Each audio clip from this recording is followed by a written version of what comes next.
요즘에 한강변에서 술을 먹던 두 친구가 있었는데 한 친구가 죽었어요.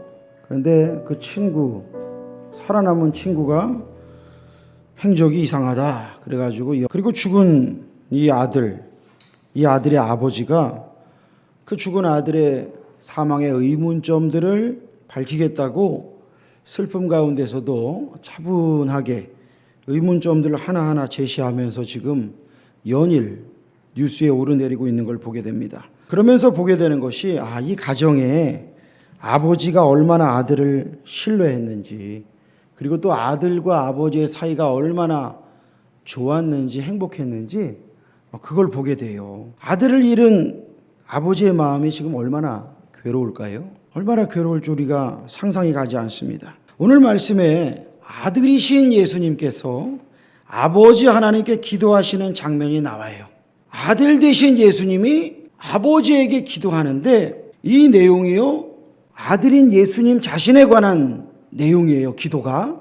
이 요한복음 17장은요 예수님이 십자가에 달리시기 하루 전날 기도하신 내용인데, 이거를 대제사장적 기도다라고 이야기를 합니다. 저를 따라 합시다.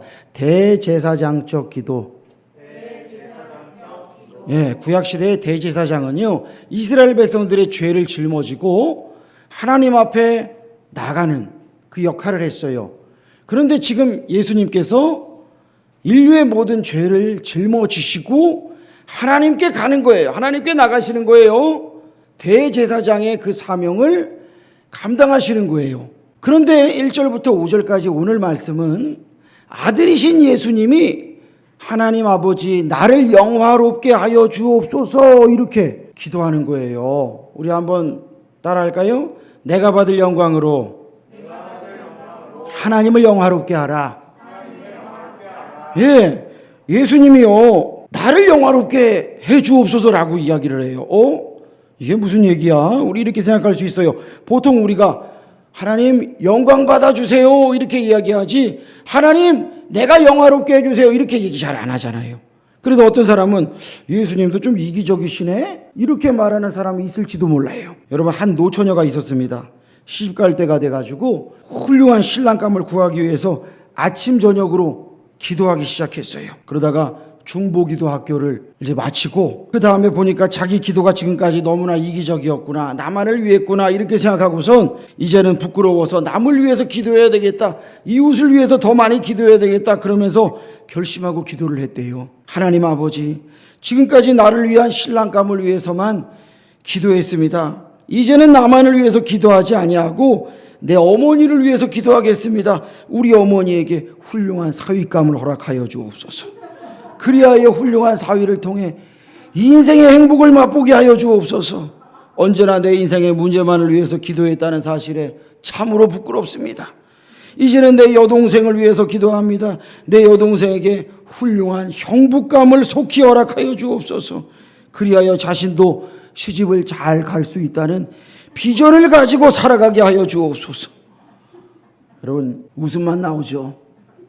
여러분, 예수님이 나를 영화롭게 하여 주옵소서, 예수님 자신을 영화롭게 하여 주옵소서는요 이런 얘기 아니에요. 여러분, 만약에 우리가요 이웃을 도와주고 싶은데 돈이 없으면 도와줄 수 있어요, 없어요? 없잖아요. 내가 건강해야 건강하지 못한 분을 가서 도와줄 수 있겠죠? 우리가 은혜가 충만해야 낙심한 영혼들에게 가서 은혜를 나누어 줄 수 있겠죠? 그래요. 물론 내가 없는 중에 하는 일도 귀하지만 있으면 더 잘할 수 있잖아요. 우리 사랑하는 성도님들이 물질도 건강도 은혜도 충만하여 다른 이들을 살리는 축복의 통로들이 되시기를 축원합니다. 예수님이요 지금 나를 영화롭게 하여 주옵소서라고 하는 거는요 예수님의 십자가 죽음, 그리고 부활, 그리고 승천, 이 모든 일을 통하여 예수님이 지금까지 하신 말씀이 진리였네? 사람들이 이걸 보게 해달라고 하시는 거예요. 예수님이 지금까지 3년간 사람들을 가르치고 전파하고 병자를 고치고 죽은 자를 살리고 귀신을 내어 쫓았는데 정작 자기는 죽었네? 이게 아니라 십자가에 죽으시고 부활하시고 승천하신 이 모든 하나님의 계획 속에 하나님 나를 영화롭게 하셔서 사람들이 하나님께 영광을 돌리게 하여 주옵소서. 여러분, 이 말씀이에요. 여러분, 예수님이요, 그 십자가의 길, 죽음의 길, 그것을 회피하시는 게 아니라 눈을 들어서 하나님 바라보고 계시는 거예요. 눈을 들어 주를 보라, 내 모든 염려 누구께 맡겨라? 주께 맡겨라. 슬플 때에 주님의 얼굴 보라. 사랑의 주님 안식 주리라. 여러분, 우리가요, 주님을 바라보셔야 돼요. 주님을 바라보지 않고 내 현실만 보면은 매일 넘어져요. 주님을 바라보는 거예요. 예수님은요, 십자가를 앞에 두고요, 고통에 집중하신 것이 아니라 이 모든 순종 가운데에 결국은 하나님께 영광을 돌리게 하여 주옵소서 기도하셔요. 여러분, 순종할 용기를 주옵소서라고 기도하시기를 축복합니다. 여러분, 날마다 기도할 때에 주님, 내가 주님의 큰 명령, 사명을 감당할 수 있도록 순종하게 해주세요. 능력을 주세요. 용기를 주세요. 기도해야 돼요. 말로만, 노래로만 영광을 돌리면 안 돼요. 찬양할 때 찬양 집회, 대형 집회 가가지고요, 다 손들고요, 다 헌신할 수 있어요. 그 분위기가요, 안 하면 안 되는 분위기예요. 근데 끝나고 이제 현실에 돌아가가지고 다시 옛날로 돌아가. 이 시대에는요, 지금요, 대형 집회를 할 수가 없어요, 지금. 그러면 대형 집회에 가가지고 찬양할 때는 은혜가 충만했는데, 아유, 집회에 못 가니까 이 은혜가 떨어지네? 그래요? 그건 문제가 있는 거예요. 날마다 내가 하나님과 교제하고 동행해야 되는데, 다른 사람들 많은 데서, 분위기 좋은 데서만 헌신하고 주님과 1대1로 있을 때는 저쪽 가 계셔요. 이러고 있다면 그건 큰 문제잖아요. 정인이라는 아이가 있었어요. 사람들에게 주목받았고, 정말 이 가정이 정인이를 입양하면서 사람들에게 칭찬을 많이 받았어요. 그런데 알고 봤더니 이 사람들이 아기를 입양하고 아기를 사랑으로 키우는 것이 목적이 아니라 사람들에게 주목받는 게 이 사람들의 목적이에요. 칭찬받는 게 목적이에요. 방송에 나왔어요. 가는 데마다 입양했다고 자랑하고 다녔어요. 그러다가 끔찍한 아동학대의 결과로 정인이가 죽었습니다. 이들의 악한 행동이 다 드러났고, 지난 주간에 재판에서 여자는 무기징역형을, 남자는 5년형을 선고받았어요. 그런데 또 이 여자가 남편에게 편지를 보냈는데 한 유튜버가 그걸 또 훔쳤어요. 편지를 훔쳐서 공개를 했는데 편지의 내용이 조금 일찍 풀려날 거를 생각했나 봐요. 그래서 희망을 노래하고 있어요. 같이 구치소에 있던 사람에 의하면 이 사람이 감옥에서도 교회 이야기, 예수님 이야기를 하면서 전도를 했대요. 여러분, 과연 그 전도가 사람들에게 들어갔을까요? 하나님께 영광이 되었을까요? 나중에는요, 구치소에서요, 정인이의 양모라는 걸 사람들이 알고 두드려 팼대요. 여러분, 우리는 연말에 연예인들이 상을 받을 때 하나님께 영광을 돌립니다 라는 광경에 주목합니다. 야, 저 사람도 믿는 사람이었어? 몰랐네? 근데 왜 몰랐을까요, 우리가? 맨날 TV에 나와서, 맨날 토크쇼에 나와서 하는 얘기가, 옛날에 술집에 가서 뭐 한 얘기, 나이트에 가서 뭐 한 얘기, 맨날 그런 얘기만 하다가 갑자기 연말에 하나님께 영광을 돌립니다 이러니까, 예수님 믿는다 그러니까 나쁘지는 않은데 믿는 줄 몰랐네? 여러분, 이렇게 되는 거예요. 여러분, 하나님께서요, 그 사람이 하는 그 말에 영광 받으실까요? 여러분, 우리가 잘 생각해야 돼요. 내가 하나님께 영광 돌리면 영광 받으시겠지? 아니에요. 하나님은요, 영광을 돌린다고 말하는 것, 거기에 영광 받으시는 것 아니에요. 만약에 그 사람의 삶이 매일매일 하나님의 다스리심을 부인하고 그냥 세상 쾌락과 음란과 음주 가무 속에 빠져 살면서 마귀의 종로로 타고 살면서 입으로만 영광 돌린다고 한다면 하나님께서 과연 영광을 받으실까요? 하나님 영광 다 가리는 일이 되겠죠. 그래서 여러분, 우리는요, 매일매일 하나님께 순종할 힘을 달라고 기도하며 철저히 순종해야 합니다. 할렐루야. 여러분, 순종할 힘을 달라고, 용기를 달라고 날마다 기도하시기를 축복합니다. 그리고 순종하고 매일매일을 성실하게 걸어가는 거예요. 하나님께서 우리의 매일의 삶을 다스려 주실 때 하나님의 역사가 하나님의 때에 반드시 일어납니다. 여러분, 하나님의 역사가 언제 일어난다고요? 하나님의 때에 일어난다 이거예요. 하나님의 때에 하나님께서, 그래, 때가 찼다. 너가 매일매일 성실하게 나를 신뢰하면서 그 길을 걸어가는구나. 하나님의 역사가 일어나요. 여러분, 직장에 출근해서 맡겨진 일을 성실히 해 나가시기를 바랍니다. 가정에서요, 가족들을 위해 맛있는 음식을 준비하시기를 바랍니다. 집안일을 쌓아두지 말고 그때그때 치우시기를 바랍니다. 학교에 가서 학업에 집중하시기를 바랍니다. 매일매일 힘들고 하기 싫어도 때려치우고 싶은 유혹을 이기고 하나님을 바라보면서 계속 그 길을 순종하며 가시기를 축복합니다. 하나님의 때에 변화가 일어나요. 하나님의 때가 차면서 변화가 일어나요. 생명이 살아나요. 하나님께서 영광을 받으시는 거예요. 포기하고 싶고 그만두고 싶고 내려놓고 싶을 때에, 그런데 그것이 하나님이 기뻐하시는 일이다 그러면 내려놓으면 안 되죠. 그 길은 사명의 길이고 축복의 길이라는 사실을 믿고 믿음으로 그 길을 계속해서 걸어가시기를 축복합니다. 그때 하나님이 영광을 받으셔요. 두 번째는요, 다 같이 한번 읽어볼까요? 영생의 축복을 나눔으로 하나님을 영화롭게 하라. 그래요. 먼저는 예수님이 나를 영화롭게 하여 주옵소서, 그래서 하나님께 영광을 돌리게 하여 주옵소서 한 것처럼 우리도요, 주님, 내가 걸어가는 이 믿음의 길을 통하여 하나님 사람들이 나를 주목하게 하여 주시고 그래서 내가 하나님께 영광을 돌리게 하여 주옵소서, 이거였어요. 두 번째는요, 영생의 축복을 나누어야 돼요. 예수님께서 기도하실 때에 우리에게 영생의 복을 주시도록 만물을 다스리는 권세를 회복해 하여 주옵소서라고 기도하시잖아요. 하늘 영광 버리시고 이 땅에 내려오셨어요. 사람의 몸을 입으셨어요. 그러니까 전능하신 하나님이 하시던 그 모든 일들이 지금은 예수님께 다 있지 않아요. 인간의 몸을 입으셨기 때문에 배도 고프시고 갈증도 나시고 공간의 제약도 받으셨어요. 그런데 이제 그 모든 걸 회복하여 주옵소서라고 예수님께서 기도하시는 거예요. 자, 여러분, 영생이 뭐죠? 죽지 않고 영원히 사는 거예요. 그런데 이 땅에서 영원히 죽지 않고 사는 거다라고 이야기하는 그러한 사이비들이 있어요. 그래도 자기들은 안 죽는데요. 신천지라고 하는 사이비의 교주 이만희가 절대로 자기는 죽지 않는다 그랬는데 왜 안 죽겠어요? 조금 있으면 죽지. 영생교라는 사이비가 있었는데 교주가 안 죽고 영생한다고 떠들고 허무맹랑한 소리만 해대다가 살인하고 암매장한 것이 들통나서 감옥에 갔는데 거기서 복역 중에 죽었어요. 이런 사이비들 때문에 예수님이 말씀하신 영생이 웃음거리가 되고 있어요. 여러분, 영생이 뭐예요? 요한계시록 말씀에 의하면 영생은 하나님 나라에서 하나님과 더불어 영원히 사는 것을 말씀해요. 두 번째로 예수님께서 오늘 말씀하셨는데요, 같이 읽어볼까요? 영생은 곧 유일하신 참 하나님과 그의 보내신 자 예수 그리스도를 아는 것이니이다. 그래요.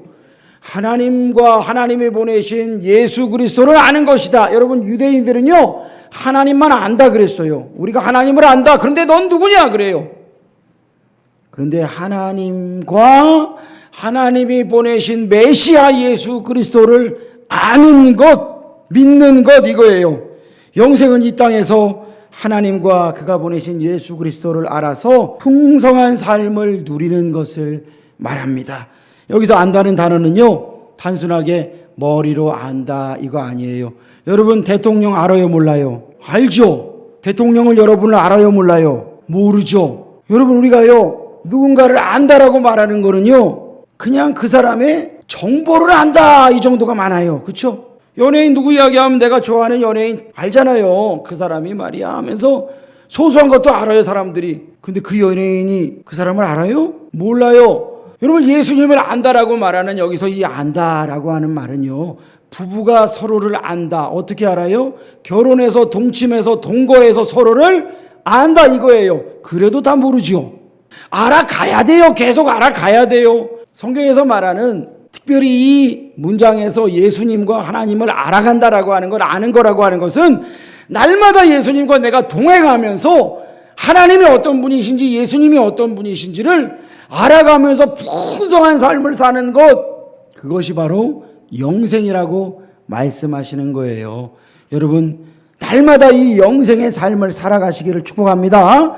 그 풍성한 삶, 주님이 주시는 은혜의 삶이 바로 영생이라고 하는 거예요. 20세기 초에요, 일본의 나가오 마키라고 하는 젊은 목사님이 있었습니다. 이분이요, 갓 안수받고 어디에서 개척을 할지 일본 지도를 펴놓고 기도를 하다가 동서남북 100km 이내에 한 명의 크리스찬도 없이 온갖 미신이 판을 치고 있던 가나자와라고 하는 곳을 찾았어요.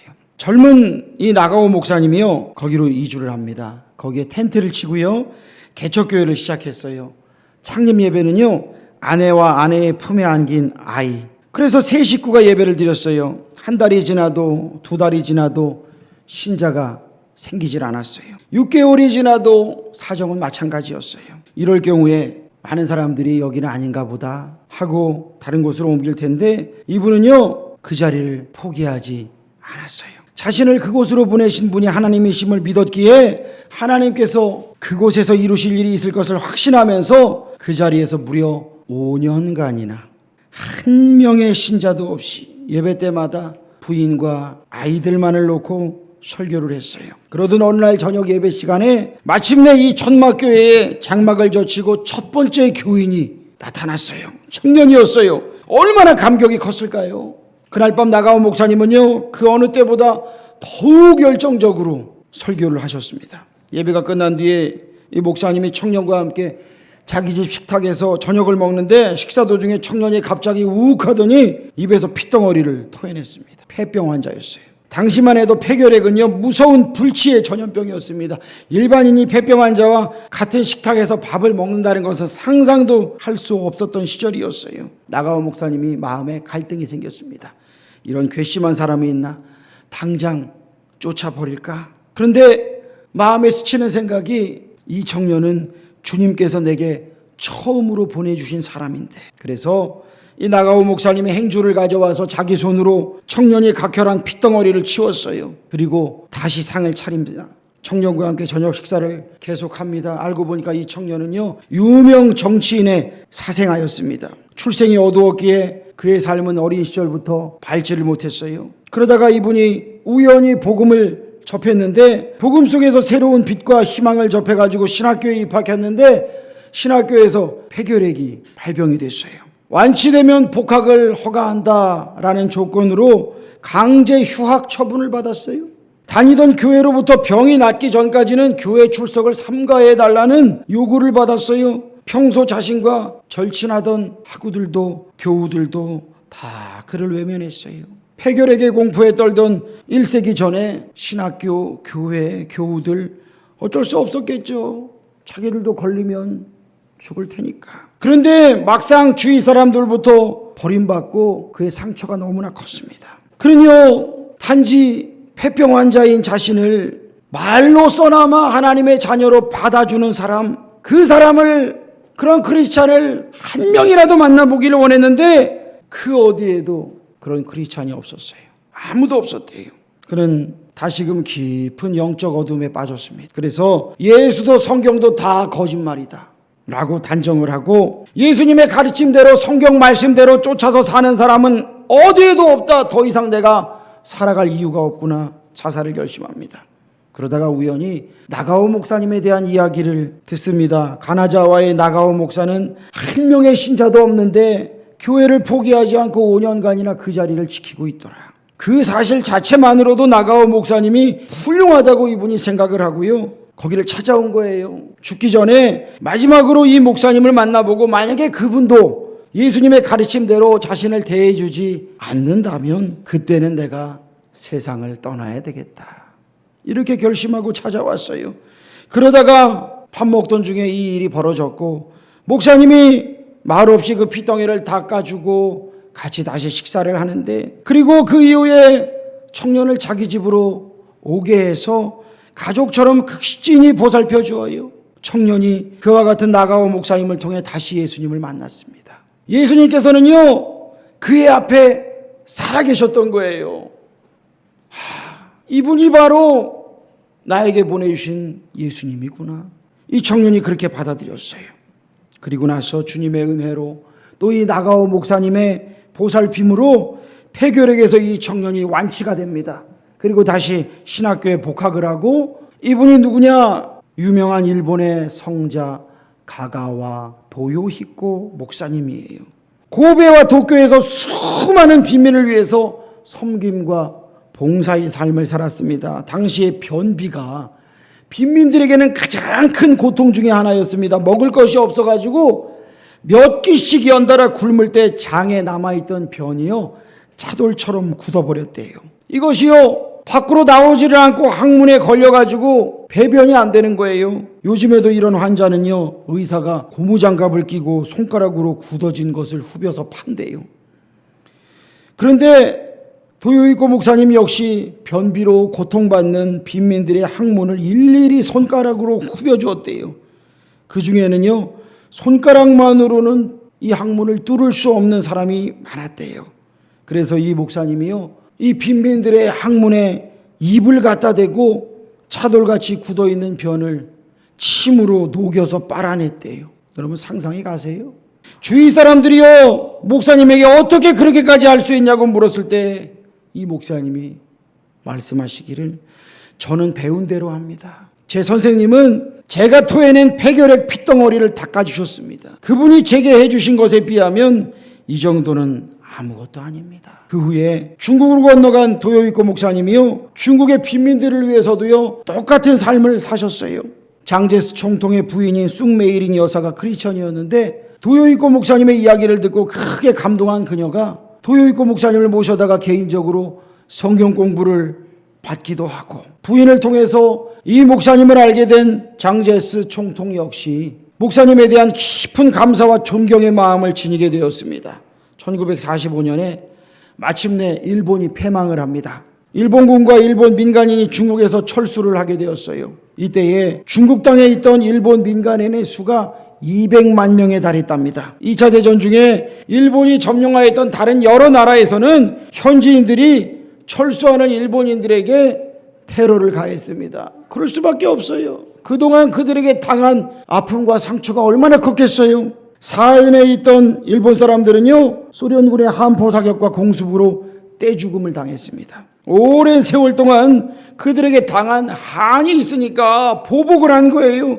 그런데 중국에서는요, 무려 200만 명의 일본 사람들이 있었는데도 철수하는 일본 사람들에 대한 테러나 보복이 거의 발생하지 않았대요.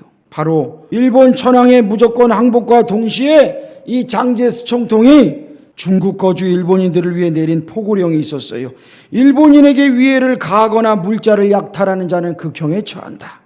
어떻게 이럴 수 있었어요? 바로 이 가가와 도요이코 목사님에게 받은 감명이 있었기 때문에 그럴 수가 있었다는 거예요. 나가오 목사님은요, 평생 단 한 명의 크리스천밖에, 제자밖에 배출하지 못했다라고 해요. 여러분, 이 목사님의 목회는 실패한 목회일까요? 하나님께서 보시고 너는 30만 명의 교인을 이루었구나, 너는 성공했고 너는 몇 명 못했네, 너는 실패했다, 하나님 그렇게 말씀하실까요? 아니요. 하나님은요, 우리의 숫자에 속지 않으십니다. 미디안 앞에서 전쟁하러 나왔던 이스라엘 백성들이요, 엄청난 숫자가 나왔죠. 다 물러가라 그러셔요. 물러가라 그러셔요. 결국 몇 명이 남아요? 300명. 수많은 사람들이 왔지만 300명이 남아요. 하나님께서 쓰실 소수의 사람이 있더라는 거예요. 여러분, 다수든 소수든 하나님은요, 네가 적다고 잘한 것도 아니고 네가 많다고 잘한 것도 못한 것도 아니라는 거예요. 중요한 건 내가 하나님 앞에 영생을 살아가면서 신실하게 내 삶을 하나님 앞에 드렸느냐, 하나님 앞에 쓰임 받았느냐, 이거를 우리 주님은 보신다는 것을 여러분 믿으시기를 축복합니다. 2018년 11월 말에요, 신문 기사를 보았어요. 이 사람이 6만 년간 고립된 인도의 섬 원주민들에게 복음을 전하러 갔다가 화살을 맞아 죽었대요. 6만 년인지 우리가 어떻게 알겠어요? 추정하는 거죠.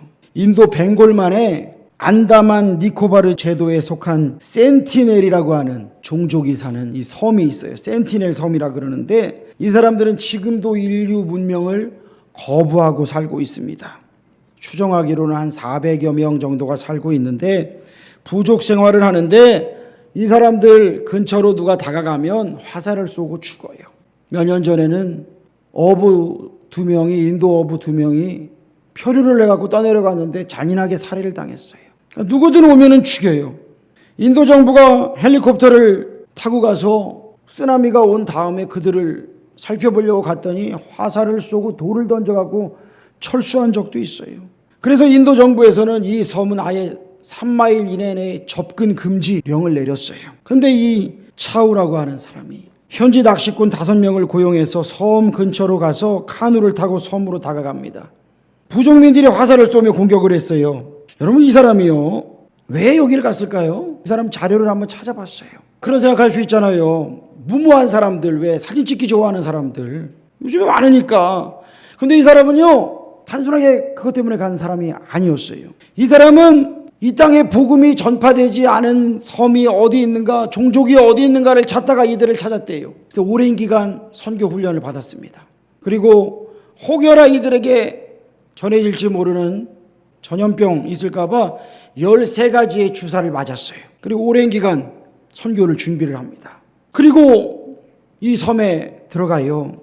숨지기 전날에는요, 섬에 상륙한 뒤에 내 이름은 존입니다. 저는 당신들을 사랑합니다. 하나님도 당신들을 사랑합니다. 라고 외쳤다고 해요. 이때 원주민 소년의 화살이 차우가 들고 있던 성경을 관통하고, 그리고 제가 도망 나왔다가 다시 또 들어갔어요. 그리고 나서 나중에 보여지게 된 그 일기장에 이렇게 써 있어요. 저는 두렵습니다. 석양을 바라보고 있노라면 정말 아름다워요. 제가 바라보는 이 석양이 끝은 아닐까 하는 생각에 눈물이 납니다. 당신들은 제가 미쳤다고 생각하시겠죠. 하나님, 전 죽고 싶지 않아요. 하지만 전 제가 그곳에서 주님을 선포하는 게 의미 있는 일이라 생각합니다. 이렇게 아름다운 곳에 어떻게 이렇게 많은 죽음이 있을까요? 이 일기가 마지막이 아니기를 희망합니다. 만약 마지막이라면 그건 주님의 영광된 일이라고 생각합니다. 주님 어떤 일이 일어나도 그건 주님의 은혜입니다. 주님, 누군가 섬에서 절 죽이려 한다면 그들을 용서하소서. 설령 그들이 절 죽이더라도 그들을 용서하소서. 라고 그가 기록을 했어요. 여러분, 이 사람이요, 여기에 들어갔다고 세상 사람들은 가장 어리석은 죽음이라 그래요. 비웃어요. 그런데요, 이 차우라고 하는 사람은요, 나는 죽더라도 그 섬에 가서 그 사람들이 한 번도 들어보지 못한 이야기, 하나님은 당신들을 사랑합니다 라고 하는 이야기, 나는 그 이야기를 전하고 오겠다 라고 해서 간 거예요. 그리고 죽은 거예요. 여러분, 그 옛날 우리나라에 들어왔던 토마스 선교사가 복음을 못 전했어요. 대동강에서요, 참수당했어요. 근데 성경을 던졌어요. 그 사람은 우리나라까지 와서 복음을 전하지도 못하고 죽어버렸는데, 지금 여러분 150년이 지나고 나서 이 땅에 하나님 나라의 복음이 어떻게 전파가 됐습니까? 그 성경을 가지고 가서요, 또 그 성경이 전해지고요, 그 성경을 다 찢어가지고 집에 벽지로 발랐어요. 토마스 선교사 목을 쳤던 사람이 벽지로 발랐는데 눈만 뜨면 뭐가 보여요? 옆으로 봐도 하늘을 봐도 성경이 보이는 거예요. 그 박춘권이라고 하는 사람, 그 사람의 아들이 선교사님을 따라다니는 조사, 옛날에 조사라는 게 있었는데, 그러니까 돕는 사람인 거예요. 그리고 나중에 그가 목회자가 됩니다. 그럼 놀라운 일이 일어나는 거예요. 여러분, 우리가요, 에이 그런 걸 내가 왜 해? 아니에요. 주님은 오늘도 우리 보고요, 너가 복음을 믿느냐, 예수를 믿느냐? 그러면 네 혈기를 왜 죽이지 못하느냐? 왜 네 정욕을 죽이지 않느냐? 왜 네 욕심을 죽이지 않느냐? 왜 너의 더러운 것들을 죽이지 않느냐? 말씀하셔요. 그걸 죽이지 못하면서 어떻게 내 생명을 주님께 드린다고 내 인생의 주인은 주님이라고 말할 수 있느냐? 주님은 우리에게 말씀하시지 않으시겠습니까? 사랑하는 성도 여러분, 우리의 삶의 자리에서 죽어가는 수많은 영혼들이 있음을 바라보면서 그들을 불쌍히 여기고 그들을 품고 복음을 전하시기를 축복합니다. 아기가 뱃속에 생기면 10달을 품잖아요. 10달을 품듯이 우리가요, 저 죽어가는 영혼을 내가 살려야 되겠다 품는 거예요. 나의 태 속에 품고요, 그를 위해 기도하는 거예요. 그리고 계속 아기에게 먹을 걸 공급해 주는 것처럼 우리도 그들에게 사랑을 주고 기쁨을 주고 복음을 나누어 주면서 마침내 하나님의 자녀가 되도록 우리가 이끌어야 되지 않겠어요? 여러분, 우리가요, 잠시 잘못 착각하면요, 내가 돈을 많이 벌면 하나님은 영광 받으시고 내가 못 벌면 영광을 받으지 못하겠구나, 이렇게 생각하시면 오해입니다. 내가 승진하면 하나님은 영광을 받으시고 승진을 못하면 하나님 영광을 가리는구나? 아니에요. 내가 성공하면 하나님 영광 받으시고 그렇지 않으면 영광 받으시지 못하는구나? 아니에요. 여러분, 뭐예요? 우리가 어떤 상황에 있든지 영생의 삶을 살아갈 때 하나님이 영광 받으시는 것을 깨닫기를 축복합니다. 어떤 상황에서도 성공을 하든 실패를 하든 넘어지든 나는 주님을 붙들고 주님과 동행하며 주님이 주시는 풍성한 삶을 살아가겠습니다. 믿음으로 결단하고 그 걸음 묵묵히 걸어갈 때에 우리 주님께서 영광을 받으실 것입니다. 우리가 속상할 때도 있고요, 답답할 때도 있고요, 때로는요 싸울 때도 있어요. 그때 주님, 이것이 나의 십자가입니까? 그래, 너의 십자가다. 우리 교회가 큰 교회가 아니다 보니까 우리 성도님들이 교사도 하고 주방봉사도 하고 또 우리 사모님 같은 경우에는 제가 또 많이 시켜요. 제일 편해서. 어때요? 무겁잖아요. 여러분, 이때 어떤 마음이 들어요? 주님, 이것이 저의 십자가입니까? 십자가예요. 여러분, 십자가예요. 여러분, 하나님을 영화롭게 하기 위해서 이 십자가를 칠 수 있는 능력을 주옵소서. 주님, 내가 이 십자가를 넉넉히 짊어지고 하나님을 영화롭게 하도록 주여 나를 사용하여 주옵소서 기도하면서 순종의 길 걸어갈 때에 하나님을 영화롭게 하고 하나님이 주시는 큰 은혜와 복으로 충만한 저와 여러분 되시기를 축원합니다. 기도하겠습니다. 하나님 아버지, 오늘 예수님께서 주여 나를 영화롭게 하여 주옵소서, 그리하여 하나님을 영화롭게 하도록 하여 달라고 기도하였듯이 세상에서 많은 사람들이 우리를 바라볼 때에 저 사람은 영생을 살아가는구나, 저 사람은 진짜구나 라고 하는 주목을 받게 하여 주시고, 아버지여 무엇보다 하나님께 영광을 돌리며 그 아버지의 영생의 복을, 그 구원의 복을 많은 이들에게 나누어 죽어가는 영혼을 살려낼 수 있도록 주여 우리를 사용하여 주옵소서. 순종할 때에 더 큰 은혜로 채워주시고 순종할 수 있는 능력과 순종할 수 있는 용기를 부어 주시옵소서. 예수님의 이름으로 기도합니다. 아멘.